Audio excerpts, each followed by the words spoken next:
पुणे तसंच नाशिकमध्ये 2024 मध्ये सर्वाधिक रस्त्यांचे अपघात झालेले आहे असं एका अहवालात निष्पन्न झालेलं आहे। तसंच रस्ते अपघातामध्ये तरुणांचा सगळ्यात जास्त मृत्यू झाल्याचं सुद्धा या अहवालात नमूद करण्यात आलेलं आहे। वाहतुकीचे नियम न पाळणं यामुळे हे अपघात घडल्याचं समोर येत आहे। वाहतुकीचे नियम पाळा असं आवाहन परिवहन विभागानं केलेलं आहे। गेल्या 3 वर्षांमध्ये राज्यात एकूण 1,04,710 अपघात झालेले आहेत। तर यात 45,895 नागरिकांना प्राणांना मुकावं लागलेलं आहे। सर्वाधिक अपघात पुण्यात झालेले आहेत।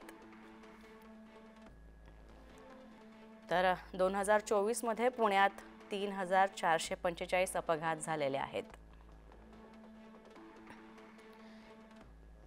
तर 1,000हून अधिक जणांचा यात मृत्यू झालेला आहे।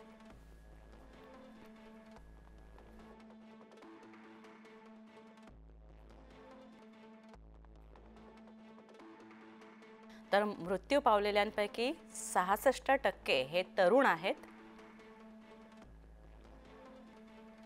16 ते 40 वयोगटातील तरुणांचा यात विशेष करून समावेश आहे।